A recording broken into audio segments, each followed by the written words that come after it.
Assalamualaikum waalaikumsalam warahmatullah. Ustaz, bagaimana sikap makmum mengenai kunut subuh jika imam melakukannya? Karena ustaz-ustaz lain yang bermanhaj salaf, mereka menganjurkan agar makmum tetap mengangkat tangan dengan berdalil lewat perkataan Imam Ahmad mengenai sikap makmum.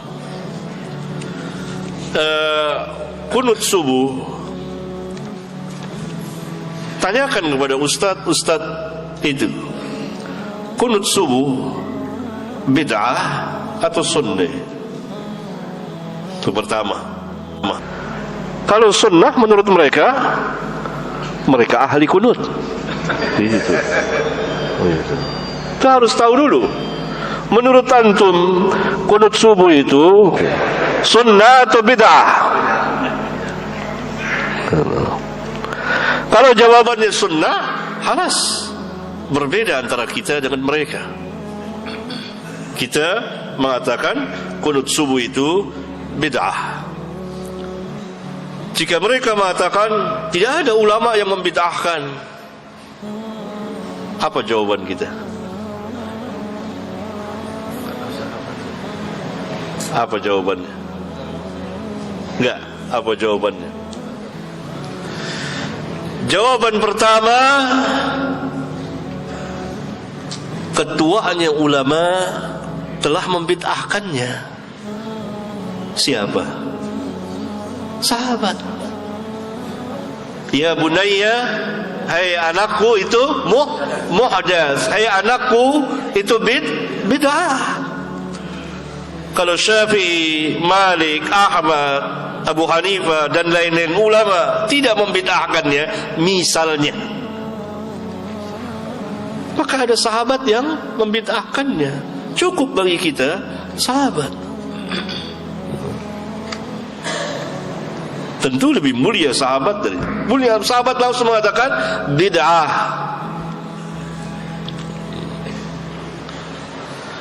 Ya. Nah, kalau jawabannya bid'ah atau jawabannya tidak sunnah, tegaskan apa yang Ustadz maksudkan dengan tidak sunnah.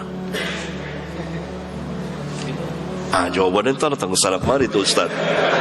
Karena mereka dibina atas dasar taklid, maka dia cari jalan ke sono, nengok sana, nengok sini, nengok sana. Maksudnya cari ilmu. Kan suka begitu, jangan bilang bid'ah, tidak sunnah saja. Tanya, apa yang dimaksud dengan tidak sunnah? Dan yang menjadi lawan tidak sunnah itu apa?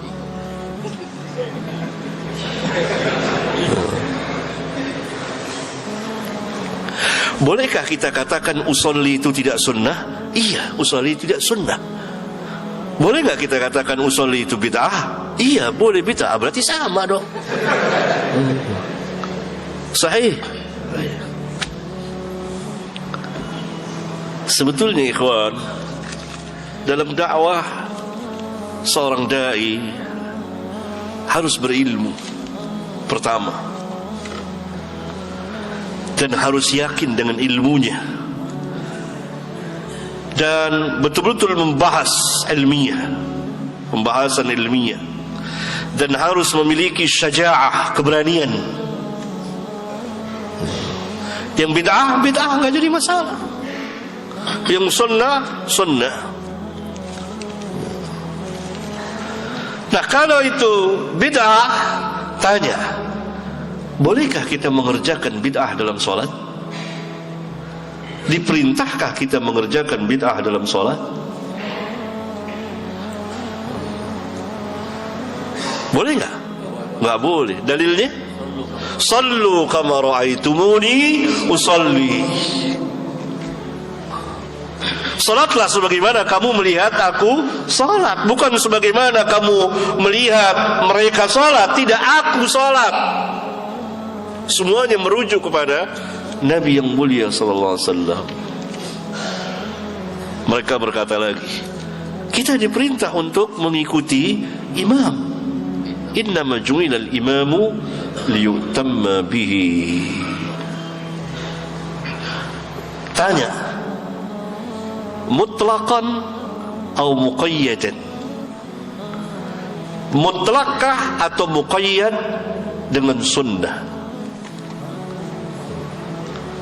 Kalau dikatakan mutlaqan, berarti antum harus mengikuti imam yang mengangkat tangan lebih dari kepalanya. Gini. Berarti kita harus mengikuti imam yang bersedekap seperti ini ya. Gini. Kok antum nggak ikuti? Kan mutlaqan. Gini. Antum harus mengikuti imam. Kenapa antum di sini? Lempeng, nggak bengkok seperti ini. Antum harus mengikuti imam yang sedekapnya mendekati farjinya gini. Kan gini nih. Berarti ini hadisnya dhaif, di bawah pusar, nggak sampai ke farji bahkan sini. Berarti mengamalkan hadis dhaif dan dalam mengamalkannya tidak tepat sampai mendekati farji gini. Harusnya di sini di bawah pusar. Tapi hadis itu dhaif. Kenapa antum nggak ngikuti? Bahkan antum di sini kelebihan juga.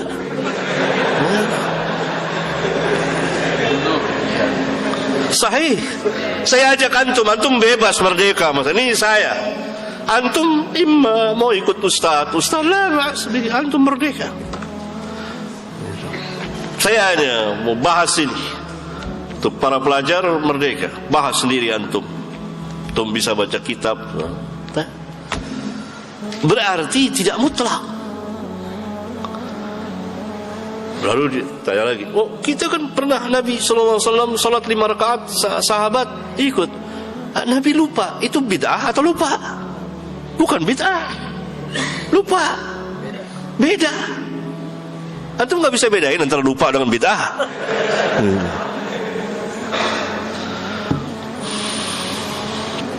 Paham ya? Itu sekilas. Ada banyak lagi ya? Oleh karena itu kita tidak diperintah mengikuti imam yang mengerjakan bid'ah. Kalau kita meyakini bahwa kunut subuh itu tidak sunnah, yakni bid'ah, maka tidak boleh kita ikuti dan kita tidak mengerjakan.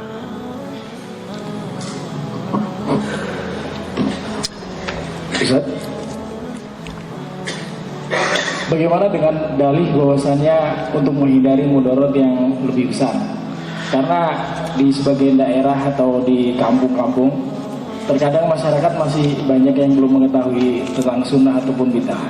Nah, ketika kita ada di antara mereka, nah ada sebagian orang yang sudah mengalami bahwasanya dia tidak ikut kunut, dikucilkan atau bahkan dimusuhi.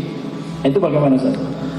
Saya tanya sama antum, pembahasan tentang kunut subuh ada dan tidaknya ini baru setelah antum lahir atau jauh sebelum antum lahir? Jawab. Pegang mic. Jawab. Jauh sebelum anak lahir itu. Jauhnya berapa lama? Jawab. Sejak zaman sahabat. Enggak, di Indonesia, di Nusantara. Kan kita bicara ini, antum tinggal di mana nih? Di Indonesia. Di mana di Indonesianya? Jakarta. Jakarta, bukan kampung. Taruhlah di sana, iya. Nah, kunut, pembahasan kunut subuh sampai ada tulisan, sampai ada perdebatan, itu terjadi sesudah antum lahir atau sebelum antum lahir di Indonesia? Jawab. Sebelum anak lahir. Berapa lama? Berapa lama?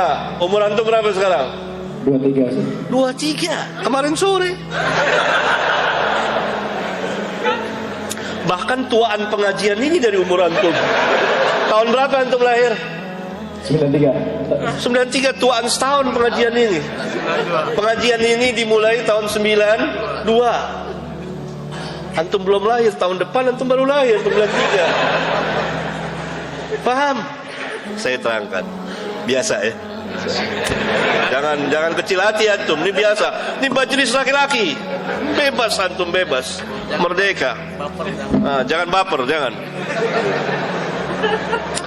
Ya ini bebas mereka. Saya bukan marah sama antum, bukan ini, enggak. Biasa saya antum tahu semua. Ya ini pembahasan kunut subuh di negeri kita ini sudah 1 abad kira-kira. Dan itu dari awal tahun 19-an. Bahkan bapak saya aja belum lahir kali itu. Kakek saya, kakek antum sudah ada. Jadi bukan hal baru. Bukan hal baru yang perlu ditakuti. Itu pertama. Yang kedua, kenapa antum dai yang pegang dengan sunnah lalu dikucilkan, dimarahi, kok takut dimarahi? Hah? Ini sunnahnya para nabi dan rasul. Para nabi dibunuh. Lihat, Bani Israel membunuh para nabi. Ada dakwah biasa, hal biasa. Kenapa takut itu dikucilkan? Kenapa takut masyarakat? Padahal ini bukan hal lain, hal yang baru sekarang ini. Paham? Jadi tidak bisa, ini alasan yang sangat lemah, lebih lemah dari sarang laba-laba. Paham ya? Udah lama. Dai harus betul-betul berani, punya syaja'ah. Dan hal biasa, jiwanya harus besar, lebih besar dari masjid ini. Terus lapang, biasa. Antum dimarahi, dicaci maki, hal yang biasa, enggak apa-apa. Kenapa? Kenapa takut? Hah? Padahal doanya kan Allahumma inni a'udzubika minal jubni. Mungkin enggak baca doa itu kali.